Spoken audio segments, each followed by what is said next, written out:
Hello সুপ্রিয় দ্বাদশ শ্রেণীর শিক্ষার্থী বন্ধুরা, তোমাদের প্রত্যেককে তোমাদের প্রিয় চ্যানেল লাভ ফর নলেজের পক্ষ থেকে জানাচ্ছি সুস্বাগতম। তো সুপ্রিয় বন্ধুরা, আমি তোমাদের সঙ্গে শুভজিৎ স্যার। আজকে আলোচনা করব তোমাদের ক্লাস 12-এর থার্ড সেমিস্টারের প্রথম যে প্রশ্নটি রয়েছে, the night train at Deoli, যেটি হচ্ছে রাস্কিন বন্ডের লেখা। এখান থেকে তোমাদের সঙ্গে আজকে 20টি অতি গুরুত্বপূর্ণ এমসিকিউ প্রশ্নের উত্তর নিয়ে আলোচনা করব। তো এটা আমাদের সেট 3। আমরা এর পূর্বে কিন্তু দুটো সেট তোমাদেরকে প্রোভাইড করেছি, যেখানে আমরা 20টি করে প্রশ্নের উত্তর আলোচনা করেছিলাম। আজকেও তোমাদের সঙ্গে আলোচনা করব the night train at Deoli, which is written by Ruskin Bond. Ruskin বন্ডের লেখা নাইট ট্রেন অ্যাট দেউলি থেকে অতি গুরুত্বপূর্ণ 20টি প্রশ্নোত্তর। তো চলো বন্ধুরা, শুরু করছি আজকের আলোচনা। আমাদের সঙ্গে একেবারে শেষ অবধি যুক্ত থাকো। তো দেখো, সেট 3 প্রথম প্রশ্ন কি বলা হয়েছে দেখো, where did the narrator spend his summer vacation. অর্থাৎ গল্পের কথক, ন্যারেটর মানে গল্পের কথক, where did the narrator spend his summer vacation, অর্থাৎ কোথায় কাটাতেন তার গ্রীষ্মের ছুটিটা। তাহলে কোথায় কাটাতেন তোমরা প্রত্যেকেই জানো যারা টেক্সটটা পড়েছো, যে তিনি তার গ্রীষ্মের ছুটিটা দেহরাদুনে তার যে ঠাকুমা ছিলেন, গ্র্যান্ডমাদার ছিলেন, তার বাড়িতে তিনি তার গ্রীষ্মের ছুটিটা কাটাতেন। তাহলে হোয়ার did the narrator spend his summer vacation, option দেখো, দেউলি ছিল, দিল্লি ছিল, দেহরা ছিল, মুম্বাই ছিল। উত্তর হবে দেহরা, অর্থাৎ দেহরাদুনে তিনি তার গ্রীষ্মের ছুটিটা কাটাতেন। পরের প্রশ্ন, at what time did the train usually reach Deoli, অর্থাৎ কোন সময় সাধারণভাবে দেউলিতে ট্রেনটা পৌঁছাতো। মিডনাইট, 5 in the morning, নুন, 6 in the evening। তাহলে এক্ষেত্রে উত্তর কী হবে? অবশ্যই উত্তর হবে 5 in the morning, অর্থাৎ সকাল 5টার সময় ট্রেন কোথায় পৌঁছাতো? দেউলি স্টেশনে ইউজুয়ালি পৌঁছাতো। ওকে, তারপরের প্রশ্ন কি বলা হয়েছে দেখো, what was the significance of Deoli station in the story. What was the significance of the Deoli station, অর্থাৎ দেউলি স্টেশনের তাৎপর্যটা কি ইন দ্য স্টোরি, এই গল্পে। অপশানগুলো দেখো, it was a major railway junction, 1 নম্বর অপশান। 2 নম্বর option, it was where the narrator met the girl, অবশ্যই এটাই উত্তর হবে। It was where the narrator met the girl, এটা হচ্ছে সেই স্থান যেখানে গল্পকথকের সঙ্গে মেয়েটির সাক্ষাৎ হয়েছিল। পরের প্রশ্নতে কি বলেছে দেখো, পরের প্রশ্নতে বলা হয়েছে, what was the first thing the narrator noticed about the girl, অর্থাৎ মেয়েটির কোন জিনিসটা ন্যারেটর প্রথম লক্ষ্য করেছিলেন। হার স্মাইল, হার শাল, হার ডার্ক ট্রাভেল আইজ, হার বেয়ার ফিট, অবশ্যই এক্ষেত্রে উত্তর হবে হার ডার্ক ট্রাভেল আইজ। ওকে, তাহলে option C is the right answer. পরের প্রশ্নতে কি বলা হয়েছে দেখো, what was the girl selling at the station, অর্থাৎ মেয়েটি স্টেশনে কি বিক্রি করছিল। অবশ্যই বাস্কেট বিক্রি করছিল, ঝুড়ি বিক্রি করছিল। অপশান ডি হচ্ছে সঠিক উত্তর। What was the girl selling at the station, উত্তর হবে basket. How did the girl react when she first saw the narrator looking at her, তাহলে এক্ষেত্রে সঠিক উত্তর কী হবে? How did the girl react, অর্থাৎ মেয়েটি কী প্রতিক্রিয়া করেছিল। When she first saw the narrator looking at her, অর্থাৎ যখন সে প্রথমে দেখেছিল গল্পের কথক তার দিকে দেখছে বা তাকে দেখছে, তখন কি প্রতিক্রিয়া করেছিল। এখানে উত্তর হবে C ignore him at first, অর্থাৎ সবার প্রথমে সে কিন্তু তাকে ইগনোর করেছিল, ন্যারেটরকে ইগনোর করেছিল। ওকে, পরের প্রশ্ন আমরা মুভ করব। পরের প্রশ্নতে বলা হয়েছে, how much did the narrator pay for the basket, ঝুড়ির জন্য ন্যারেটর কত পয়সা বা কত টাকা দিয়েছিলেন। অবশ্যই উত্তর হবে অপশান বি, 1 রুপি দিয়েছিল। কত? 1 রুপি দিয়েছিল। How long did the train stop at Deoli, অর্থাৎ দেউলি স্টেশনে ট্রেনটা কতক্ষণ থামতো। 5 মিনিটস, 10 মিনিটস, 20 মিনিটস, 1 আওয়ার। উত্তর হবে 10 মিনিটস। তাহলে উত্তর হবে কি 10 মিনিটস থামতো দেউলি স্টেশনে ট্রেনটা। ওকে, পরের প্রশ্নতে কি বলা হয়েছে দেখো, how did the girl respond when the narrator asked if she would be there next time. How did the girl respond when the narrator asked if she would be there next time, অর্থাৎ মেয়েটি কীভাবে respond করেছিল when the narrator asked, যখন গল্পের কথা জিজ্ঞাসা করেছিল she would be there next time.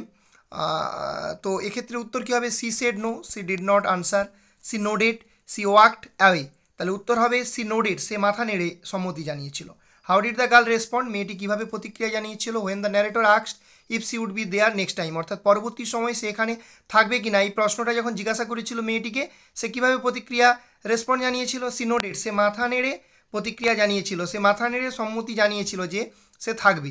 পরের প্রশ্ন, what happened when the narrator return to Deoli after 2 months, অর্থাৎ 2 মাস পরে যখন ন্যারেটর গল্পের কথক দেউলিতে ফিরে এসেছিলেন, তখন কি ঘটনা ঘটেছিল। The girl was not there, মেয়েটি সেখানে ছিল না।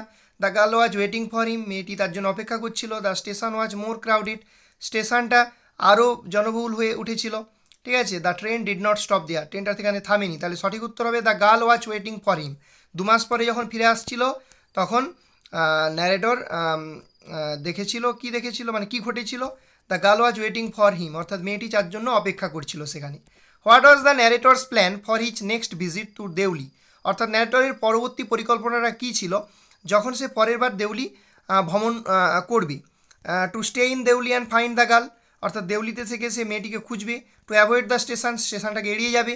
Two tell the girl he loved her, সে মেয়েটিকে বলবে যে সে ভালোবাসে তাকে। টু বাই মোর বাস্কেট, আরও ঝুড়ি কিনবে।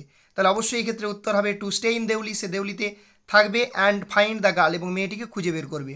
তাহলে what was the narrator's plan for his next visit to Deoli, অর্থাৎ পরের বার যখন ন্যারেটর দেউলিতে আসবে তার প্ল্যানটা এটাই ছিল, to stay in Deoli and find the girl, অর্থাৎ দেউলিতে থেকে সে মেয়েটিকে খুঁজবে। What did the station master say when the narrator asked about the girl, অর্থাৎ স্টেশন মাস্টার কী বলেছিলেন যখন ন্যারেটর তাকে মেয়েটির ব্যাপারে জিজ্ঞাসা করেছিল। তো এখানে উত্তর কী হবে, he said he didn't know her, option C সঠিক উত্তর হবে। তিনি বলেছিলেন যে হি ডিডেন্ট নো হার, তিনি তাকে জানেন না, এটাই হবে সঠিক উত্তর। পরের প্রশ্ন, what did the tea stall owner say about the girl, অর্থাৎ চা দোকানের মালিক মেয়েটির সম্পর্কে কি বলেছিল। সি হ্যাড স্টপড কামিং, সে আসা বন্ধ করে দিয়েছে। সি ওয়াজ সিক, সে অসুস্থ। She had move to Delhi, সে দিল্লিতে চলে গেছে। হি নেভার নোটিস আর, সে তাকে কখনোই লক্ষ্য করেনি। তাহলে সঠিক উত্তর কী হবে, সি হ্যাড স্টপড কামিং, সে আসা বন্ধ করে দিয়েছে, এটাই বলেছিল টি স্টলের যে ওনার ছিল, মালিক ছিল। ওকে, পরের প্রশ্ন কি বলেছে দেখো, why did the narrator never break his journey at Deoli, অর্থাৎ কেন গল্পের কথক কখনোই মানে never break his journey at Deoli, দেউলিতে তার যাত্রাটা কখনোই থামায়নি, বা দেউলিতে সে কেন কখনোই নামেনি।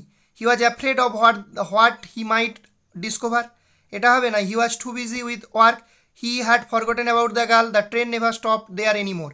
তাহলে উত্তর হবে he was afraid of what he might discover. Why did the narrator never break his journey at Deoli, তাহলে উত্তর হবে he was afraid of what he might discover.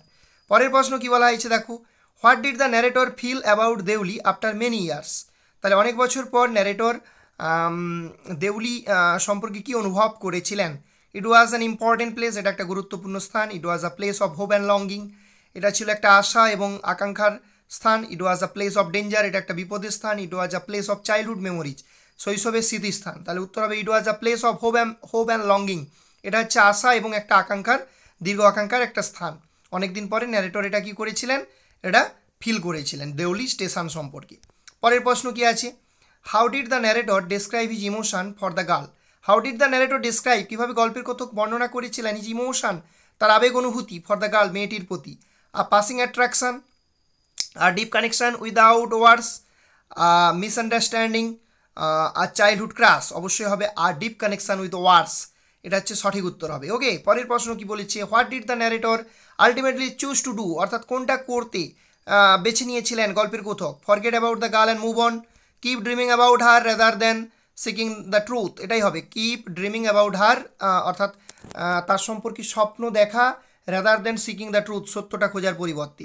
What does Deoli symbolize in the story, Deoli কিসের প্রতীক হিসেবে, কি symbolize করছে এই গল্পে। A place of business and trade, ব্যবসার একটা স্থান। A place of business and trade মানে কি ব্যবসা বাণিজ্যের একটা স্থান হিসেবে। A mysterious and forgotten town, একটা রহস্যময় এবং ভুলে যাওয়া শহর রূপে। The narrator's lost love and unfulfilled dreams, অবশ্যই এটাই উত্তর হবে। দ্য ন্যারেটর্স লস্ট লাভ এবং আনফুলফিল্ড যে ড্রিমস, সেটা হবে উত্তর। How does the narrator describe the night train at Deoli, কীভাবে বর্ণনা করেছেন গল্পের কথক the night train at Deoli, দেউলিতে নাইট ট্রেন, এই যে গল্পটি। আর journey into the unknown, a train that never stop, a train full of strangers, a train that connected him to his past, a train একটা ট্রেন দ্যাট কানেক্টেড হিম, যেটা তাকে কী করে, যুক্ত করে, টু হিজ পাস্ট, তার অতীতের সঙ্গে। What is the central theme of the story, এই যে গল্পটি রয়েছে তার সেন্ট্রাল থিমটা কি, অবশ্যই এর সেন্ট্রাল থিমটা হবে the pain of lost love and longing, the pain of lost love and longing, এটা হচ্ছে central theme of the story the night train at Deoli. তো সুপ্রিয় বন্ধুরা, এই যে প্রশ্নগুলো আলোচনা করলাম অবশ্যই তোমাদের এই প্রশ্নগুলোর পাশাপাশি পাঠ্য বই অর্থাৎ টেক্সট বই কিন্তু এই যে গল্পটি রয়েছে নাইট ট্রেন আর দেউলি অবশ্যই খুব খুঁটিয়ে পড়তে হবে, কারণ তোমরা জানো তোমাদের এমসিকিউ প্যাটার্নে কিন্তু তোমাদের থার্ড সেমিস্টারের এক্সাম হবে। সুতরাং তুমি যদি প্রত্যেকটি প্রশ্ন সঠিকভাবে আনসার করতে চাও, সেই জন্য কিন্তু প্রত্যেকটি গল্প, প্রত্যেকটি কবিতা এবং যে নাটক রয়েছে তোমাদের, সেগুলো কিন্তু একেবারে লাইন বাই লাইন পুঙ্খানুপুঙ্খ আকারে কিন্তু তোমাদের পড়তে হবে। তো আমি জাস্ট তোমাদের এই জিনিসগুলো তোমাদের সঙ্গে আলোচনা করছি, যাতে করে তোমরা টেক্সট বইটা খুঁটিয়ে পড়ার পর তোমরা নিজেদের প্রস্তুতিটা যাচাই করতে পারো, সেটা করার জন্য তোমরা যাতে দেখে নিতে পারো, সেই বিষয়টা সহজ করার জন্য আমি কিন্তু এই প্রশ্ন উত্তরগুলো তোমাদের সঙ্গে আলোচনা করছি। অবশ্যই তোমরা টেক্সট বই পড়তে থাকো, তার সঙ্গে সঙ্গে আমাদের এই ক্লাসগুলো দেখতে থাকো, যাতে করে তোমার পড়া প্লাস প্রশ্ন উত্তর প্র্যাকটিস দুটোই কিন্তু হয়ে যায়। তো সুপ্রিয় বন্ধুরা, তোমাদের সঙ্গে দেখা হচ্ছে পরবর্তী ভিডিওতে। সবাই ভালো থেকো, সুস্থ থেকো। জয় হিন্দ, জয় ভারত।